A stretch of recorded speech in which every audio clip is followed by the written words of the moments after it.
Hello everyone, welcome back to Unnat classes.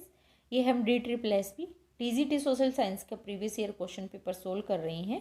ये 2021 का question paper है। इसके पार्ट 2 ऑलरेडी अपलोड हो चुके हैं। अगर आपने अभी तक नहीं देखे हैं तो मेरा सजेशन है आप उनको ज़रूर देखिए। उनका लिंक डिस्क्रिप्शन बॉक्स में दिया गया है, आप जाके देखना।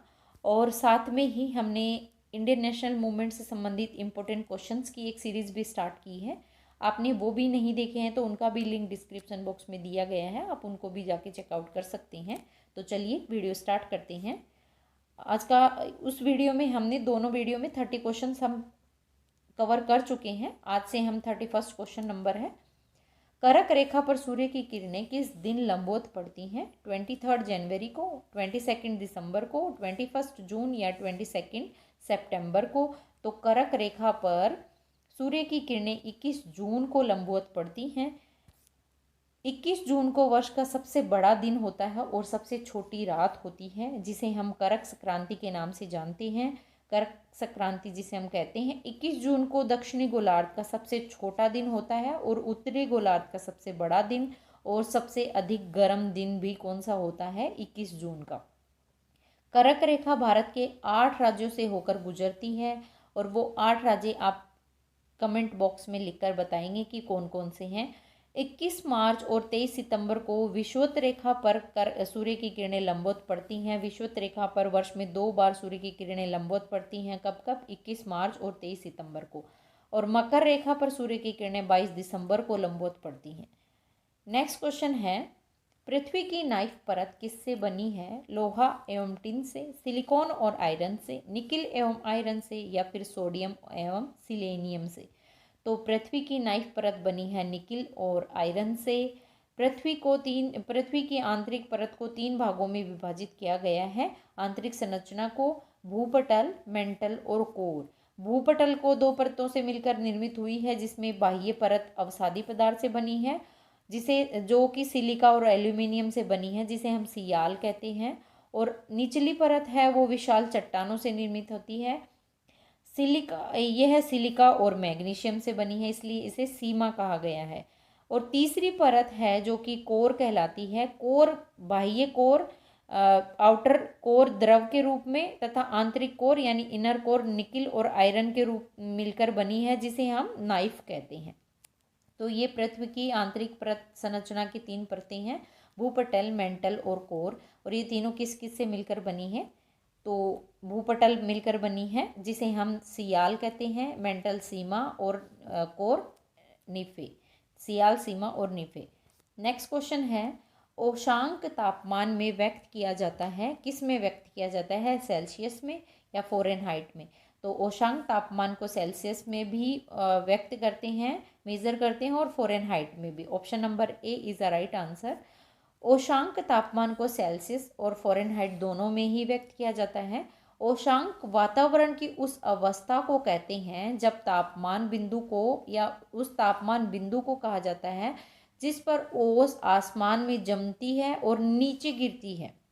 दूसरे शब्दों में वायु का वह तापमान जिस पर जल अपनी 2 गैसीय अवस्था में ठोस तथा तरल अवस्था में परिवर्तित होता है वो ओशांक कहलाता है, ड्यू पॉइंट कहलाता है। ओशांक पर वायु की सापेक्ष आर्द्रता 100% हो जाती है। जब ओशांक का हिमांक 0 डिग्री सेल्सियस से ऊपर होता है तब ओश पड़ती है, ड्यू पड़ती है। तो ये था ओशांक। नेक्स्ट क्वेश्चन है, निम्नलिखित में से कौन सा ग्रह है जोवियन ग्रह की श्रेणी में आता है? शनि, शुक्र, बुध और पृथ्वी। तो ग्रह को हमने पृथ्वी के जितने भी सूर्य के जितने भी ग्रह हैं उनको 2 भागों में विभाजित किया है। एक है जोवियन ग्रह और एक है पार्थिव ग्रह। तो जोवियन ग्रह की श्रेणी में आता है शनि और बाकी ये तीनों ग्रह आते हैं पार्थिव ग्रह। अब पार्थिव ग्रह और जोवियन ग्रह क्या होते हैं देखते हैं। मंगल ग्रह की कक्षा से बाहर स्थित ग्रह को हम कहते हैं जोवियन या फिर आउटर प्लेनेट कहते हैं। ग्रहों को 2 समूह में विभाजित किया जाता है, पार्थिव ग्रह और जोवियन ग्रह। पार्थिव ग्रह के अंतर्गत आते हैं जिनकी संरचना लगभग पृथ्वी के समान होती है, वो पार्थिव ग्रह आते हैं, जैसे बुध, शुक्र, पृथ्वी और मंगल। मरकरी, वीनस, अर्थ, मार्स, ये चारों ग्रह पार्थिव ग्रह की श्रेणी में आते हैं। जिनकी संरचना लगभग पृथ्वी के समान होती है। और जोवियन ग्रह की श्रेणी में वो आते हैं जिनकी संरचना लगभग बृहस्पति के समान होती हैं। जुपिटर, सैटर्न, यूरेनस और नेपच्यून। बृहस्पति, शनि, अरुण और वरुण, ये चारों ग्रह जोवियन ग्रह की श्रेणी में आते हैं क्योंकि इनके चारों तरफ रिंग्स हैं। तो ये हैं जो वो जोवियन ग्रह की श्रेणी में आते हैं। नेक्स्ट क्वेश्चन है, हिमनदों के निक्षेपण के फलस्वरूप गोल हम्बक के झुंड या ढेर जमाव क्या कहलाते हैं? एशकर कहलाते हैं, अवक्षेप या आउटवॉश कहलाते हैं, ड्रमलिन कहलाते हैं या मोरेन्स कहलाते हैं। तो हिमनदों के निक्षेप के फलस्वरूप जो गोल हम्बक या झुंड, हम्बक का झुंड या ढेर होता है उसे हम ड्रमलिन कहते हैं। Option number C is a right answer. हिमनदों के निक्षेप के परिणाम स्वरूप गोल आकार के छोटे टिलोनुमा संरचना को हम्मक कहते हैं। हम्मक एक झुंड या ढेर के रूप में प्राप्त होते हैं, इसे हम ड्रमलिन कहते हैं। जब हम्मक एक झुंड या ढेर के जमाव के रूप में मिलता है उसे ड्रमलिन कहते हैं। और ड्रमलिन का आकार उल्टी नोका के समान होता है या फिर उल्टे अंडे के समान, कटे हुए उल्टे अंडे के समान होता है। सैकड़ों की संख्या में ये पाए जाते हैं, सामान्य बात है। इसी कारण ऐसे शिलाकृति को अंडे की टोकरी की शिलाकृति कहते हैं, किसे? ड्रमलिन को। नेक्स्ट क्वेश्चन है, निम्नलिखित में से कौन सी प्रक्रिया जलीय चक्र में शामिल है? वाष्पोत्सर्जन, संघनन या ऊर्ध्वापतन। तो जलीय चक्र की संरचना में शामिल वाष्पोत्सर्जन और संघनन है, ऊर्ध्वापतन नहीं है। Option number B is a right answer. जलीय चक्र से अभिप्राय पृथ्वी के स्थलमंडल, जलमंडल और वायुमंडल के मध्य लगातार होने वाली जलीय चक्रीय प्रवाह से है। जलीय चक्र, जल चक्र के अंतर्गत जल महासागर से धरातल और फिर पुनः धरातल से महासागर तक पहुंचता है। ये प्रक्रिया चलती रहती है, पहले धरातल से महासागर से धरातल, फिर धरातल से वापस पुनः महासागर की तरफ जल लौटता है बारिश होके। जल चक्र के अंतर्गत वाष्पीकरण, संघनन, वाष्पोत्सर्जन, वृषण, अपवाह, संग्रहण और अंतःस्पंदन की प्रक्रियाएं शामिल होती हैं। इन प्रक्रियाओं से जल धरातल, महासागर से धरातल और फिर वापस धरातल से महासागर की ओर लौटता है। नेक्स्ट क्वेश्चन है, पृथ्वी का घूर्णन किसके लिए उत्तरदायी है? दिन और रात की वैकल्पिक अवधि के लिए या वर्ष की अवधि के लिए? तो पृथ्वी का घूर्णन दिन रात की अवधि के लिए उत्तरदायी है। घूर्णन गति जो कि परिक्रमण गति होती है, और वर्ष की अवधि भ्रमण गति के लिए उत्तरदायी है। तो option number C is a right answer. पृथ्वी का घूर्णन दिन और रात की वैकल्पिक अवधि के लिए उत्तरदायी है। पृथ्वी अपनी धुरी पर पश्चिम से पूर्व की ओर घूमती है, पश्चिम है और ये पूरब है, पृथ्वी ऐसे घूमती है। पृथ्वी की गति घूर्णन गति अथवा आवर्तन गति कहलाती है। घूर्णन गति को आवर्तन गति भी कहते हैं और परिभ्रमण गति भी कहते हैं, और आवर्तन गति, घूर्णन गति ये तो कहते हैं। पृथ्वी अपनी धुरी पर एक चक्कर 24 घंटे में पूरा करती है, यानी 24 घंटे में पृथ्वी जब सूर्य का चक्कर पूरा कर लेती है तो उसे एक दिन या दिन रात कहलाता है। पृथ्वी जब अपनी कक्षा में सूर्य की एक परिक्रमा पूर्ण करती है, यानी अपनी धुरी पर घूमती रहती है, 24 घंटे में वो पूरा चक्कर कर लेती है, और सूर्य की परिक्रमा वो एक वर्ष में पूर्ण करती है, जिसमें उसे 365 दिन 1/4 मतलब 1/4, 4 वर्ष में आपको पता है लीप ईयर आ जाता है। तो ये जो 1/4 है ये 4 ईयर में एक दिन बन जाता है, इसलिए फरवरी में 29 डेज आते हैं जो कि लीप ईयर कहलाता है। तो ये 365 से ही एक दिन में पृथ्वी सूर्य की अपनी एक पूरी परिक्रमा करती है। और पृथ्वी का अक्षीय झुकाव कितना है? 23.5 डिग्री पृथ्वी का अक्षीय झुकाव है। नेक्स्ट क्वेश्चन है, निम्नलिखित में से कौन सा खनिज प्रकृति से अधातु है? क्रोमियम, मैग्नीज, प्लेटिनम या फिर एस्बेस्टोस। तो प्रकृति से अधातु खनिज कौन सा है? एस्बेस्टोस अधातु खनिज है। वह खनिज जिसमें धातु अंश का अभाव होता है वो क्या होते हैं? अधात्विक खनिज होते हैं। एक धात्विक होते हैं, एक अधात्विक होते हैं। जिसमें धातु अंश का अभाव होता है वो अधात्विक खनिज कहलाते हैं, और जिसमें धातु अंश पाया जाता है वो धात्विक खनिज होते हैं। अधात्विक खनिज में कौन कौन से आते हैं? एस्बेस्टोस आता है, चूना पत्थर, अभ्रक, जिप्सम, नमक और पायराइट आता है अधात्विक खनिज के अंतर्गत। नेक्स्ट क्वेश्चन है, पहले भूवैज्ञानिक कौन थे जिन्हें भूकंप का पता लगाने वाले उपकरण का निर्माण किया था? चांग हेंग ने, जॉर्ज क्यूवियर ने, अल्फ्रेड वैगनर ने या डी E.R. वोडनील ने। तो ये पता लगाया था चाइनीज़ वैज्ञानिक चान हेंग ने। Option number A is a right answer. Zhang Heng एक चीनी दार्शनिक थे। भूकंप का अध्ययन सिस्मोलॉजी कहलाता है। जो हम भूकंप का अध्ययन करते हैं उसको सिस्मोलॉजी कहा जाता है। ये भूगर्भ शास्त्र की एक विशेष शाखा है। भूकंप की तरंगों का मापन सिस्मोग्राफ नामक यंत्र से किया जाता है। अब भूकंप का अध्ययन कहलाता है सिस्मोलॉजी, और भूकंप की तरंगों का मापन जो हम जिस यंत्र के द्वारा करते हैं वो कहलाता है सिस्मोग्राफ। भूकंप की तीव्रता अथवा ऊर्जा का मापन रिएक्टर स्केल के द्वारा किया जाता है। कि भूकंप कितनी तेजी से आया वो हम रिएक्टर स्केल के माध्यम से पता लगाते हैं।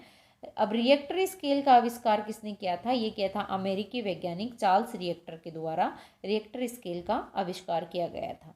नेक्स्ट क्वेश्चन है, प्रयागराज शहर निम्नलिखित में से किस नदी के संगम पर स्थित है? सोन और कोशी नदी के संगम पर, सिंधु तथा ब्रह्मपुत्र, गंगा तथा यमुना और महानदी तथा नर्मदा। तो प्रयागराज जो कि गंगा और यमुना नदी के संगम पर स्थित है। प्रयागराज शहर गंगा यमुना नदियों के संगम पर स्थित है। प्रयागराज का पूर्व नाम क्या है? इलाहाबाद। ये तीन नदियों के संगम गंगा, यमुना और सरस्वती के संगम पर स्थित उत्तर प्रदेश राज्य का एक शहर है प्रयागराज। सरस्वती नदी अभी लुप्त हो चुकी है, तो ये गंगा और यमुना इसमें इम्पोर्टेंट है। तीन नदियों के संगम बिंदु को क्या कहते हैं? त्रिवेणी कहा जाता है। प्रयागराज इलाहाबाद में इस त्रिवेणी संगम पर प्रत्येक 6 वर्ष में कुंभ का मेला भरता है और प्रत्येक 12 वर्ष में महाकुंभ मेले का आयोजन किया जाता है। प्राचीन ग्रंथों में इसका नाम प्रयाग अथवा तीर्थराज भी मिलता है। ये है भारत की सबसे पवित्र धार्मिक स्थलों में से एक है, शामिल है। मतलब जहाँ कुंभ का मेला भरता है प्रयागराज इलाहाबाद में। कौन सी नदियों के संगम पर? गंगा, यमुना और सरस्वती। सरस्वती लुप्त हो चुकी है पर गंगा यमुना अभी, गंगा नदी तो भारत की पवित्र नदी है। नेक्स्ट क्वेश्चन है, दक्कन के पठार को 3 प्रमुख क्षेत्रों में बांटा गया है। इनमें से कौन सा क्षेत्र उस क्षेत्रों में नहीं आता है? महाराष्ट्र, गुजरात, कर्नाटका, आंध्र प्रदेश या गुजरात। तो दक्कन के पठार में ये तीनों ही आते हैं। गुजरात इसमें शामिल नहीं है। दक्कन के पठार गुजरात में नहीं आता है। दक्कन का पठार उत्तर में तापी नदी, पूर्व तथा पश्चिमी घाट के मध्य उल्टे त्रिभुजाकार, यानी इंडिया का नक्शा देखते हैं तो उसमें उल्टे त्रिभुजाकार यानी ऐसे शेप में बना हुआ है। ये मैप में हम देखेंगे ना तो ये पूरा ये उल्टा त्रिभुजाकार जो है वो दक्कन का पठार है। इसके अंतर्गत कौन कौन से जिले आते हैं? कौन कौन से पठार? महाराष्ट्र आता है, आंध्र प्रदेश और तेलंगाना का पठार आता है, कर्नाटक का पठार आता है और तमिलनाडु के पठार शामिल हैं दक्कन के पठार में। गुजरात इसमें शामिल नहीं है। नेक्स्ट क्वेश्चन है, निम्नलिखित में से कौन सा बायोस्फीयर रिजर्व मेघालय में स्थित है? पन्ना, सिमलीपाल, मानस या नोकरेक। तो बायोस्फीयर रिजर्व कहाँ? मेघालय में, वो है नोकरेक बायोस्फीयर रिजर्व मेघालय में स्थित है। नोकरेक बायोस्फीयर रिजर्व मेघालय राज्य में स्थित है। पन्ना मध्य प्रदेश में स्थित है। सिमलीपाल उड़ीसा में और मानस असम में। ये इंपॉर्टेंट है, इनको याद रखिए। बायोस्फीयर रिजर्व से एक क्वेश्चन जरूर आता ही है। नेक्स्ट क्वेश्चन है, शिवालिक को भारत के उत्तरी मैदान से किसके द्वारा अलग किया जाता है? Man boundary thrust, man central thrust, Himalayan frontal fold या इंडस सचर। तो शिवालिक को भारत के उत्तरी मैदान से अलग कौन करता है? हिमालयन फ्रंटल फोल्ड शिवालिक को भारत के उत्तरी मैदान से अलग करता है। हिमालयन फ्रंटल फोल्ड शिवालिक को भारत के उत्तरी मैदान से अलग करता है। मैन बाउंड्री थ्रस्ट किसको अलग करता है? लघु हिमालय को शिवालिक से अलग करता है। कौन? Man boundary thrust. Man central thrust वृद्ध हिमालय को लघु हिमालय से अलग करता है और Indus suture zone Tethys Himalaya को वृद्ध हिमालय से अलग करता है। नेक्स्ट क्वेश्चन है, भारत के निम्नलिखित किस राज्य में गन्ना नहीं उगाया जाता है? कर्नाटका में, उत्तर प्रदेश में, गुजरात में या हिमाचल प्रदेश में। तो कौन से राज्य में गन्ना नहीं उगाया जाता है? हिमाचल प्रदेश में गन्ना नहीं उगाया जाता है। कर्नाटका, उत्तर प्रदेश और गुजरात में गन्ना उगाया जाता है। भारत में गन्ने के प्रमुख 3 उत्पादक क्षेत्र हैं। पहला पंजाब से बिहार तक का क्षेत्र, महाराष्ट्र गुजरात से लेकर के तमिलनाडु तक का काली मृदा का क्षेत्र। और तीसरा है तटीय आंध्र प्रदेश और कृष्णा नदी घाटी का क्षेत्र। गन्ना कहाँ उगता है? गन्ना एक उष्णकटिबंधीय पौधा है। इसके लिए 20 डिग्री से 26 डिग्री सेल्सियस तापमान उपयुक्त माना जाता है। भारत में इसकी कृषि वृहद मैदान की दोमट और मटियार दोमट तथा प्रायद्वीप की काली और भूरी मृदा में की जाती है। गन्ना की कृषि के लिए अधिक उर्वरकों एवं अधिक श्रमिकों की आवश्यकता होती है, तभी गन्ने की कृषि की जा सकती है।